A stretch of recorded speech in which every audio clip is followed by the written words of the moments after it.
O'zingga kengligi yer osmonchalik bo'lgan jannatni eslatgin.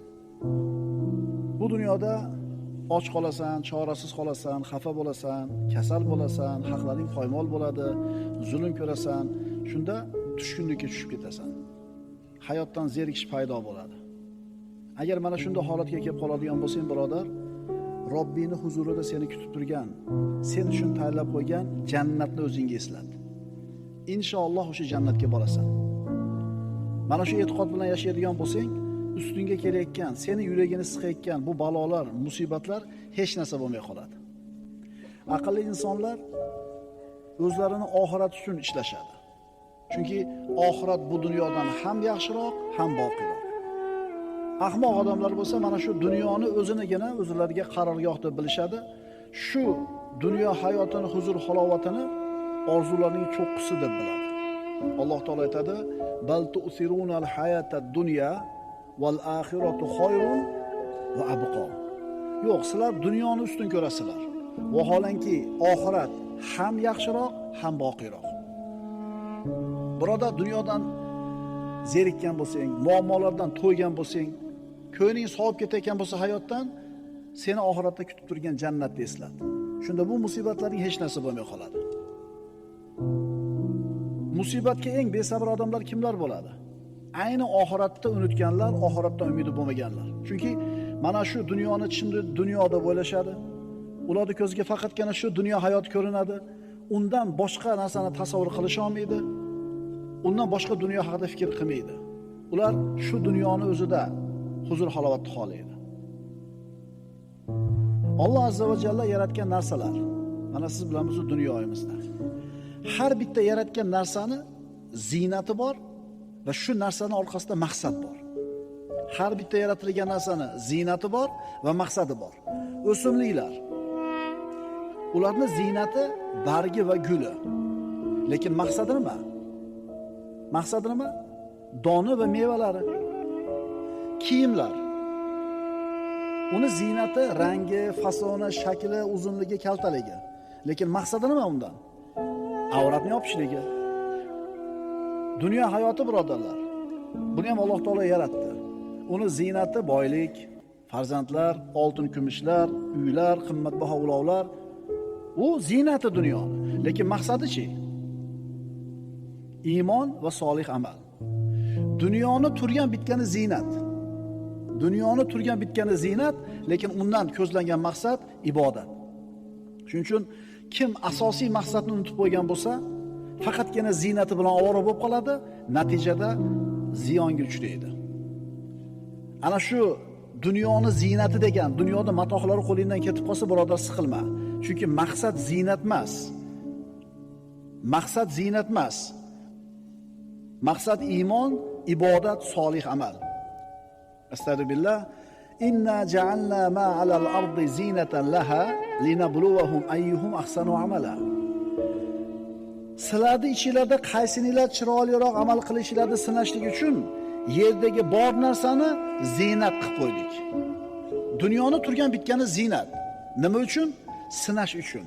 Liyabluwakum ayyukum ahsanu amala. Qaysinilar chiroyliroq amal qilishlarini bilishligimiz uchun. Oyatni qarang. Va inna la ja'iluna ma 'alayha sa'idan juruza. Hech shubha yo'qki, mana shu yerda ustidagi hamma zebi ziynatlarni sip-silliq, qup-quruq qilib yo'q qilib qo'yadigan ham bizimiz, deyapti. Demak, dunyoni ziynati uni mana matohlari. Lekin dunyodan ko'zlangan maqsad nima? Iymon, taqvo, solih amal. Endi ana shu ziynati hisoblangan dunyoni ozgina matoh qo'lingdan ketib qolsa, siqilma, birodar. O'zingga nimani eslat? Jannat deb jina sabr qil, ozgina sabr qil, jannatga borasan. Dunyo ishi seni qiynagan bo'lsa, g'aming, darding, musibating ko'paygan bo'lsa, o'zingga oxiratni eslat, birodar. Bu dunyoni o'tkinchi ekanligini yodingga ol, shunda ishing oson kechadi. Ko'plagan oyatlarda mana shu dunyoning ziynatiga aldanib qolishlik qanchalar achinarli hol ekanligini Alloh bayon qilgan Qur'onda. Astagfirullah. Va ma hadihil hayatud dunya illa lahwun va la'ib va inna ad-daral akhirata lahiyal hayawanu law kanu ya'lamun. Bu dunyo hayoti faqat bir nafaslik o'yin kulgudir. Agar ular bilsalar, oxirat diyorigina mangu hayot diyoridir. Agar faqat dunyoni o'zi bilan ovora bo'layotgan johillar ko'zlaridan shu pardani olib tashlab olganida abadiy hayot haqida, abadiy ne'mat haqida, qasrlari haqida xabar berilgan vahiyga quloq tutishgan bo'lar edi. Payg'ambarimiz sollallohu alayhi vasallam bu dunyoning ne'matlari bilan jannatdagi ne'matlarni taqqoslab berganlar. Aytganlarki, mawdhi'u sawtin fil jannati khayrun minad dunya va ma fiha. Dunyoda ham matoh bor, hovlilar bor, bog'lar bor, uchastkalar bor, xullas dunyo matoh, hovlisi.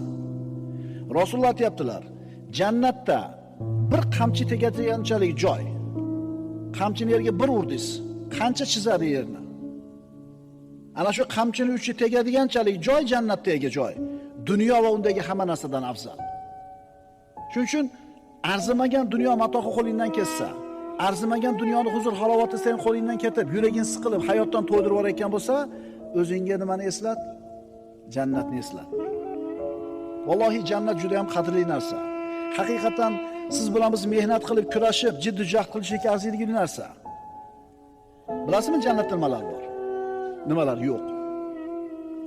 Kasallik yo'q, kiyimlarda chirib ketishi yo'q, o'lim yo'q, qarilik yo'q, abadiy yoshlik, ichi tashi ichidan ko'rinib turadigan xonalar, ko'z ko'rmagan, quloq eshitmagan ne'matlar, ovozi musiqa bo'lgan ohu ko'z hurlar.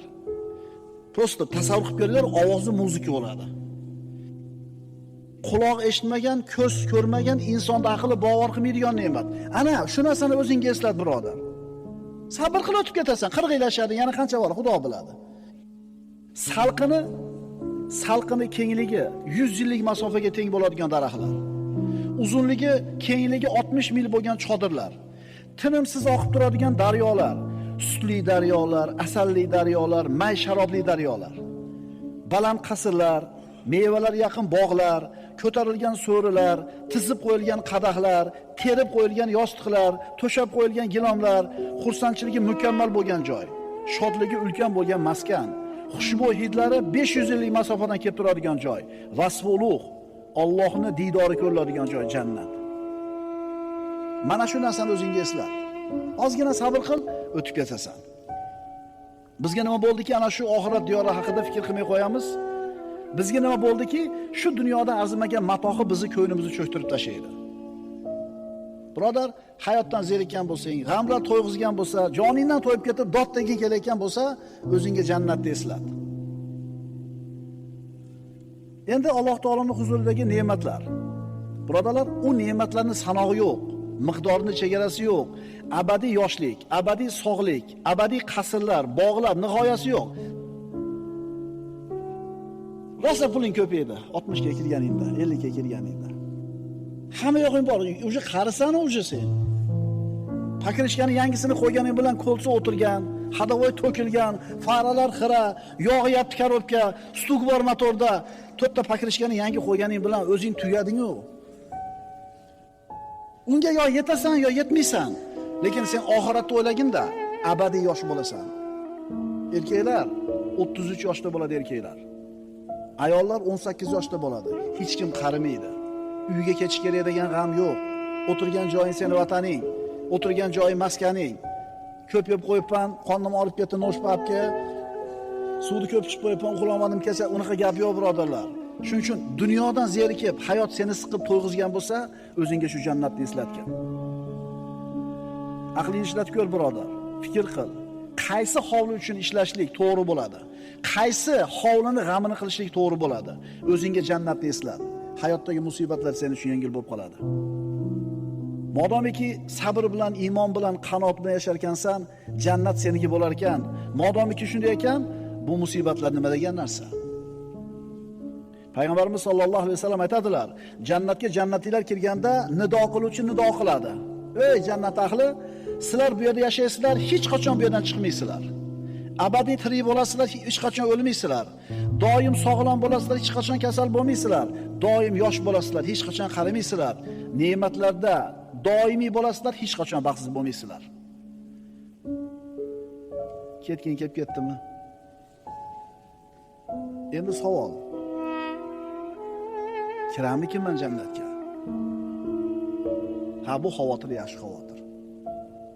Chunki bu qo'rquv bo'lishligi kerak.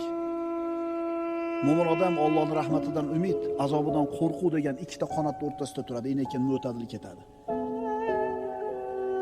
Jannatga kiramikinman, men ham o'tarmikinman, amallarim kifoya qilarmikin? Bu qo'rqishlik, bu tabiiy hol. Bu umid, qo'rquv bo'lishligi kerak. Nabiy sallallohu alayhi vasallam bir yosh yigitni o'lim arafasida kasal bo'layotganini kirib ko'rdilar. Ahvoling qanday bo'lyapti? Kayfa tajiduk deganida, ya Rasululloh, Allohning azobidan qo'rqyapman, lekin rahmatidan umid ham qilyapman dedi. Payg'ambarimiz aytdilar, kimning dunyodan chiqib ketayotgan holatida Allohning azobidan qo'rqishi va rahmatidan umid qilishi bor bo'ladigan bo'lsa, shu ikki narsa jamlansa, Alloh qo'rqqanidan panoh berib, umid qilgan narsasi yetkazadi dedi.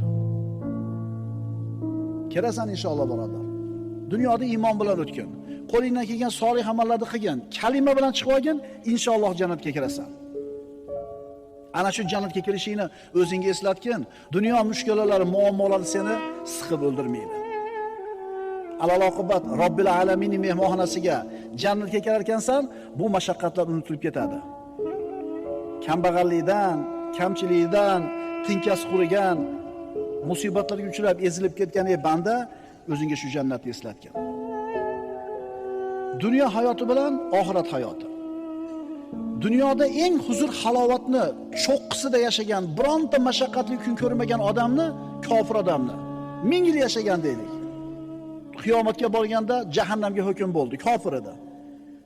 1000 yil yashagan huzur halovatni cho'qqisida. Boyaga odamni jahannamga bir marta solib chiqariladi deyiladi hadislarda. Kuygan ko'mirdek qop-qora bo'lib chiqadi. Ko'mirdek qop-qora bo'lib chiqadi. Banda, yaxshi kun ko'rganmisan deydi. Haligi banda jahannamga bir marta tushib chiqib turib, yaralganimdan beri shu azobda men yaxshi kun ko'rmaganman deydi. Endi dunyoda eng qiyinchilik, mashaqqat hayotini ko'rgan, bironta bir yaxshi kun ko'rmagan mo'minni jannatga bir marta solib chiqarganda 14 kechalik to'lin oydek yorib chiqadi, yashnab. Banda, mashaqqatli kun ko'rganmisan bu hayotingda deydi.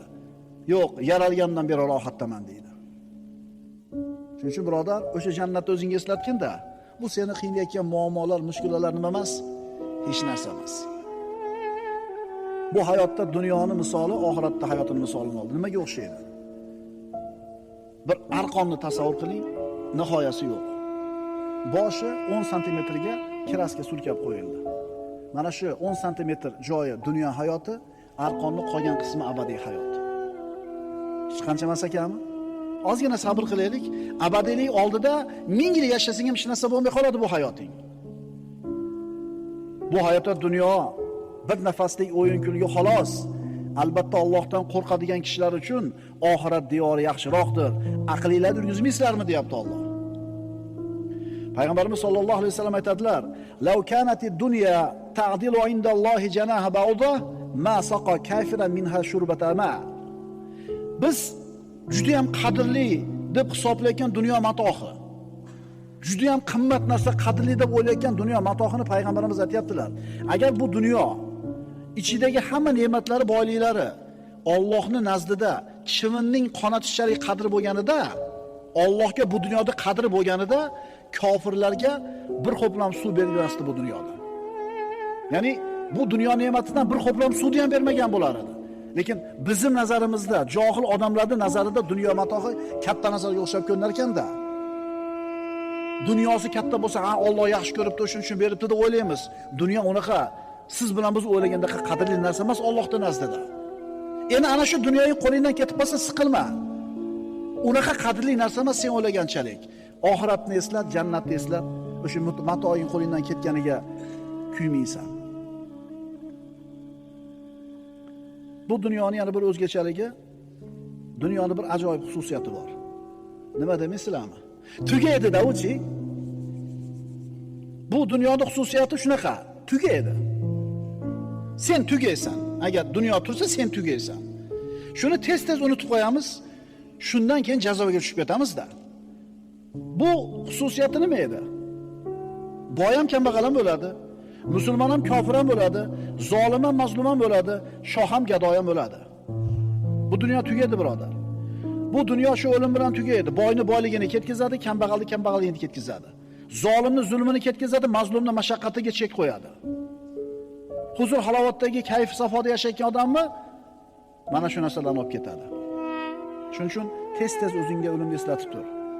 Undan keyin sen boradigan, inshaalloh sen boradigan jannatni o'zingga eslat. Birodar, bir kun tug'ilding, bir kun ketasan. Seni hayoting safar. Tug'ilish degan bekatdan boshlandi safaring. Qabr degan bekat bilan tugaydi.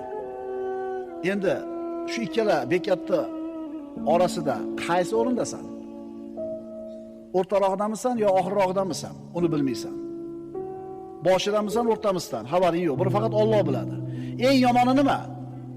Ana shu arzimagan dunyo matohi ketganiga siqilib, ustingizga dunyo mashaqqat kelganda siqilib, bo'g'ilib, o'limni esdan chiqarib turgan paytingizda to'satdan o'lim kelib qolishi eng xatarli narsa. Eng yomon narsa shu.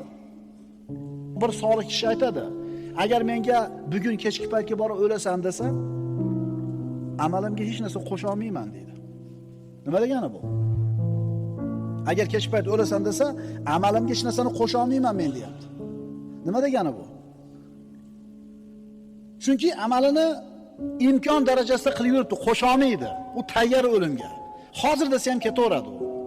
Biz u ertaga bir hafta yashaysiz desa, hamma ish tashlab ibodatga kirishamiz. Chunki amallarimiz ozda. Birodalar, o'lim faqatgina jasad hayotining oxiri. Jasadimizning hayotining xotimasi. Ammo abadiy hayotning muqaddimasi. Shuning uchun birodar, o'zingga tez-tez oxiratni, keyinligi osmonlar yerdan keyin bo'lgan jannatni eslatib tur. Bizni boradigan joyimiz o'sha, inshaalloh. Jannatga kiramanmi, kirmayman, birodar? Robbing haqida yaxshi gumonda bo'l. Jannatga kirasan inshaalloh. Shafaat bor. Payg'ambar sollallohu alayhi vasallamning shafaatlari bor. Bir banda mo'min dunyoda iymon bilan o'tgan, lekin gunohlari ko'p. Do'zaxga hukm qilindi. Do'zaxga olib kirib ketayotganda, do'zaxning eshigidan o'tib ketayotib turib, ostonasiga borib, kirib ketayotib turib, orqaga bir o'girib qo'yiladi deyiladi. Orqaga qarab qo'yar ekan, xuddi bir oxirgi, to'xtatinglar deyishini kutgandaqa. Shunda Alloh taolo to'xtatinglar dedi maloikalarga. To'xtatishadi. Ey banda, nimaga orqaga qarading? Parvardigor, sen haqingda meni gumonim bunaqa emas edi. Seni bunaqa qiladi deb o'ylagan emasman men. Nima deb o'ylagansan? Ha, meni kechirib jannatga kirgizadi deb o'ylaganman deganda to'xtatinglar, kirgizinglar jannatga buni deydi. Kirasan inshaalloh jannatga. Faqat iymon bilan yasha, iymon bilan o't. O'zingga jannatni esla. Dunyoda mushkulalarni unutishing juda ham oson bo'ladi. O'limdan hech kim qocha olmaydi. O'lim hech kimni tan olmaydi. Hech kimga fursat bermaydi. Namrud zo'r hayot kechirdi. Oqibati nima bo'ldi? Namrud yer yuzidagi eng katta podsholardan bo'lgan. Ibrohim alayhisalom davridagi kofir podshoh. Qani hozir u? Ketdi. Firavun o'zining zamonasidagi eng qudratli podshohlardan. Dunyoviy maishati zo'r bo'lgan Firavunni. Oqibati nima bo'ldi? Shuning uchun birodar, jannatga kirishlik uchun amal qilib qol. Robbingga qo'shni bo'lish uchun amal qilib qol. Salamun alaykum bima sabartum fa ni'ma uqbaddar.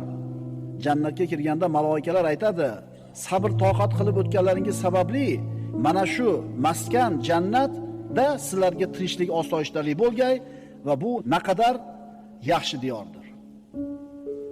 Birodar, bu dunyoda och qolsang, chorasiz qolsang, xafa bo'lsang, dardga chalinsang, haqlaring poymol bo'lsa, zulm ko'rsang, joningdan to'yib ketsang, sabr qil. O'zingga jannatni eslat. Robbing huzurida seni kutib turgan jannatni o'zingga eslat. Inshaalloh jannatga borasan. Agar mana shu e'tiqod bilan yashasang, zararlaring foydaga, balolaring esa Alloh tomonidan berilgan hadiyaga aylanib qoladi.